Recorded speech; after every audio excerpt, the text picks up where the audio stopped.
Don't forget to like the video, share your thoughts or story in the comments, and subscribe to stay updated with our latest stories.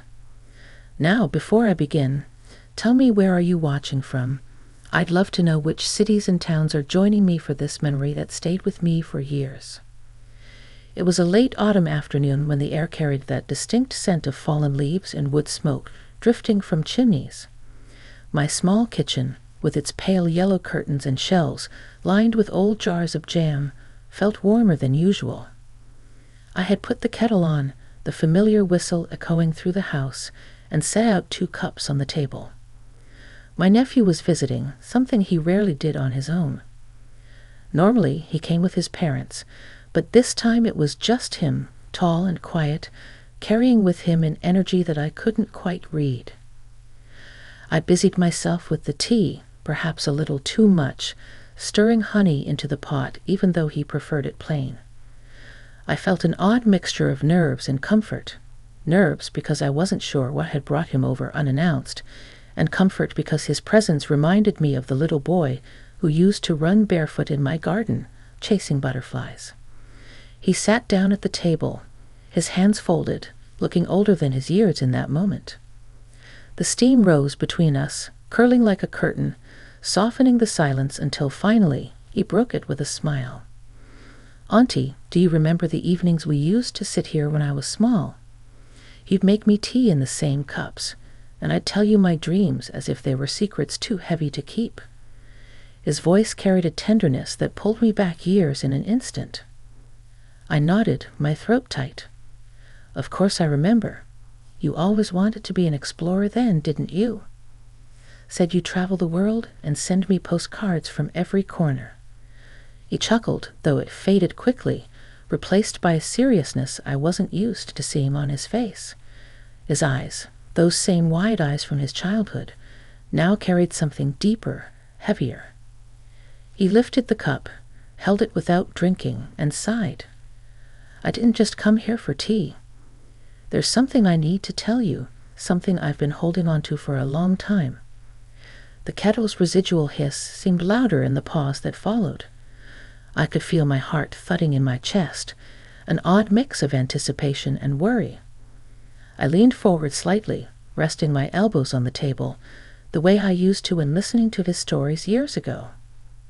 "Go on," I said softly. "You know you can tell me anything." He looked at me for a long moment, as if measuring my strength before he spoke.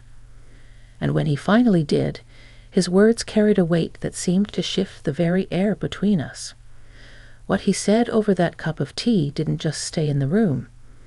It echoed into me, stirring memories, unspoken regrets, and a love that stretched beyond the usual ties of family.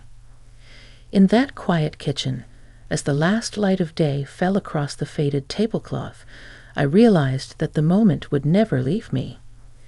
His honesty, his vulnerability, and the way he trusted me with something so deeply personal. It settled into my heart like a stone, not heavy, but grounding. I didn't interrupt him. I just listened, my hands wrapped around the warmth of my cup, as he spoke words that I knew would echo in me for the rest of my days. The tea went cold before we even touched it, but neither of us noticed. That conversation, that sacred exchange, had already filled us far more than the tea ever could. The evening had grown darker by the time he finished the first few words of his confession. The kitchen light hummed faintly above us, casting soft shadows on the walls, and I felt as though we were suspended in a moment that didn't belong to the ordinary world. His voice, calm but tinged with uncertainty, carried truths he had carried for years, truths he had chosen to bring to me of all people. "I've been holding on to things, Auntie," he said, staring down at his untouched tea. "Things I never felt I could say to anyone else. But with you, I don't feel judged. I feel safe." Those words alone pierced me more than he could have imagined. In that instant, I understood that my role in his life had been far more than I realized. I wasn't just his aunt, the woman who baked pies and told him bedtime stories. I was a keeper of his memories, his fears, and his trust. And he needed me in a way I had never truly grasped before. I leaned back slightly, steadying myself, my hands curled gently around my cup. The steam had long since faded, but the warmth lingered. "You've never needed to be afraid of my judgment," I whispered. "What's on your heart?" He lifted his gaze to mine, eyes shining not with tears, but with a deep vulnerability. He began speaking of the pressures he carried, how the world expected him to fit into molds that never felt natural, how he sometimes felt lost, as though he were drifting without a compass. He spoke of mistakes he had made, of paths he had abandoned, and of the quiet shame that had followed him. His words painted a portrait of a young man wrestling with the weight of his own identity and the fear of disappointing those he loved. Each sentence struck something inside me. I wanted to reach across the table, to hold his hand like I had when he was a child frightened of storms. But I let him speak, uninterrupted, because I knew silence was my gift to him, a space where his voice could rise without fear. At one point, his voice faltered. "There were times," he admitted softly, "when I felt invisible, even in my own family.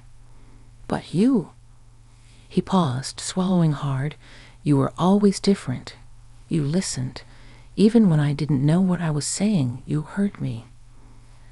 I felt my chest tighten. All those little moments I had thought were ordinary, sitting with him while he doodled in his notebooks, listening to his rambling childhood dreams, walking slowly with him through the park, those had mattered. They had built a bridge, one strong enough for him to walk across now, carrying a burden that had nearly broken him. I reached out at last, placing my hand lightly on his. "You've never been invisible to me," I said, my voice trembling with the truth of it. "You've always been seen, always been loved, even when you couldn't see it yourself." The look he gave me then was one I will never forget, part relief, part gratitude, part wonder that someone could know him so deeply. The clock ticked quietly on the wall, the sound almost like a heartbeat marking the rhythm of our conversation. We didn't rush. We didn't try to solve everything in that one evening.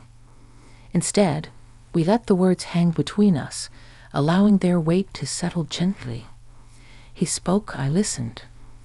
Sometimes I responded, sometimes I simply let him pour out what had been trapped inside for so long.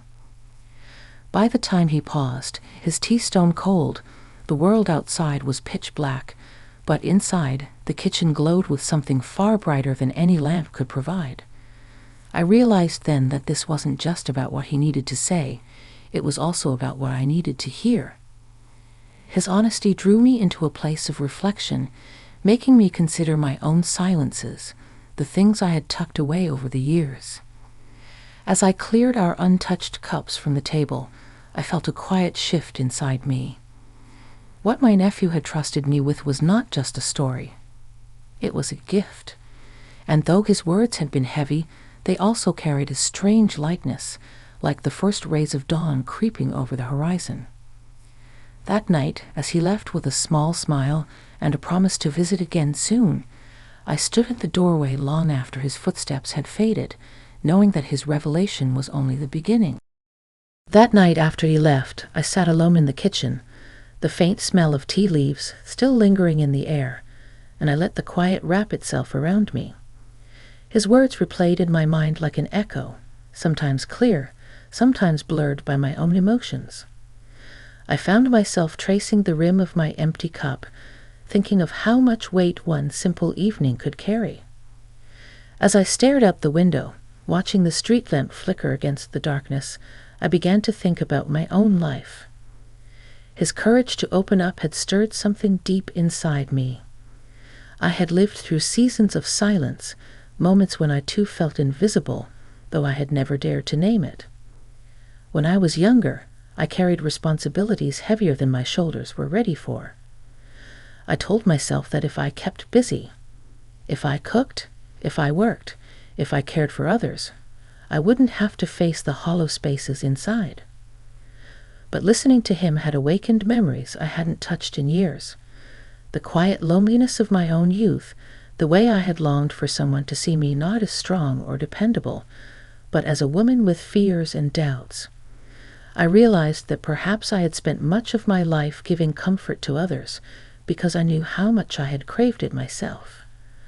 The next morning, when the sun broke through the curtains and painted golden streaks across the table, I felt a resolve rising in me. His honesty had been a gift, and I wanted to honor it by sharing my truth as well. When he stopped by later that week, I welcomed him with a warm smile, though inside I felt my heart race with nerves. We sat again at the table, this time with fresh tea that steamed between us. I cleared my throat and said softly, "You gave me something the other night. You trusted me with your truth. I think it's only fair that I give you a piece of mine." He looked surprised, but he nodded, his eyes steady on me. And so I began. I told him about the younger version of myself, the woman who often felt overlooked, who worked tirelessly but rarely felt recognized. I told him about the times I put on a brave face for the world while quietly carrying doubts that never left me. My words were not heavy with regret, but with honesty, the same honesty he had shown me. As I spoke, I noticed the way his expression softened, the way his shoulders relaxed as though my admission gave him permission to breathe easier. In my vulnerability, he saw not just his aunt, but a fellow traveler on the road of life, someone who understood the ache of feeling unseen. There were pauses in my story where the silence felt almost holy. He listened with the same patience I had offered him, his hands wrapped around his cup, his eyes never leaving mine. And when I finally stopped, unsure if I had said too much, he reached across the table, just as I had done before, and placed his hand gently on mine. "Auntie," he said quietly, "I wish I'd known sooner. But I'm glad you told me now. It makes me feel less alone." Those words broke something open inside me, not in a painful way, but in a freeing one. For years, I had thought my silence was strength, that keeping my struggles hidden made me dependable. But in that moment, I realized that sharing our stories, however imperfect, was what bound us together. The tea once again grew cold between us, but neither of us minded. We had uncovered something greater than comfort. We had found a bridge across the years, a place where his youthful struggles and my seasoned reflections could meet and find understanding. When he left that evening, I didn't stand at the doorway in silence. I called after him, my voice warm and certain, "You're never alone in this world, not as long as I'm here." And for the first time in a long time, I felt the truth of those words settle into me as much as they did into him. The days that followed felt different, as though something in the air between us had shifted. Our conversations were no longer just casual exchanges about weather or work. They had gained a depth that made every word feel weighted with meaning. I found myself looking forward to his visits with a quiet eagerness, knowing that each time we sat down together, another layer of understanding unfolded.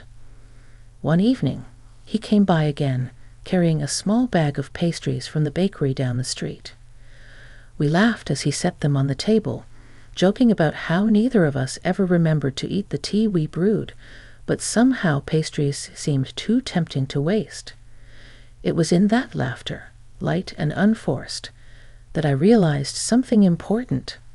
The heaviness of our truths hadn't created distance. Instead, it had drawn us closer, weaving a bond stronger than any unspoken silence ever could. As we sipped our tea and nibbled at the sweet bread, he looked at me with a thoughtful expression. "You know, Auntie, I think I've learned more from these talks than from years of trying to figure things out on my own. You made me realize that strength isn't about pretending nothing hurts. It's about being honest enough to say it does." His words echoed into me like a mirror, reflecting back the very lesson I hadn't realized I needed. I smiled, though my eyes grew damp. "And you reminded me," I said softly, "that it's never too late to share what's inside, never too late to be heard." We sat there in a silence that felt whole rather than empty. The kitchen clock ticked steadily, marking the moment, as if time itself paused to acknowledge what was happening. Outside, the world hurried on. Cars passed, dogs barked, life moved as usual. But in that little kitchen, something timeless had taken root. He reached for his cup, then set it down again. I used to think family was just about gatherings, birthdays, holidays, but now I see it's about this. Sitting across the table, telling each other the truths we carry, even the ones that scare us. I nodded, feeling the truth of his words settle deeply. Family, I replied, is where you're allowed to put down your burdens without fear they'll be too heavy for someone else. It's the place where your voice doesn't just speak, it's heard. The rest of the evening passed in gentle conversation, lighter than before, as though we had both unshackled ourselves from old weights. When he finally stood to leave, the kitchen once again carried that stillness, but this time it wasn't marked by hesitation or loneliness. It was filled with peace, the kind that comes when hearts meet without walls between them. As I watched him walk down the path, his figure fading into the dim light of the street, I realized that his visit had given me more than just comfort. It had awakened a part of me that I thought had long gone quiet, the part that still longed for connection, for honesty, for being truly seen. His courage had stirred mine, and together we had found something lasting. That night, as I turned off the kitchen light and stood for a moment in the dark, I whispered a quiet thank you to him, to the moment, to life itself, for reminding me that even in the later seasons of our years, unexpected conversations can bloom into something unforgettable. What my nephew said over tea still echoes in my heart, not because of the exact words, but because of the trust, the love, and the unspoken promise that neither of us would ever face our silences alone again.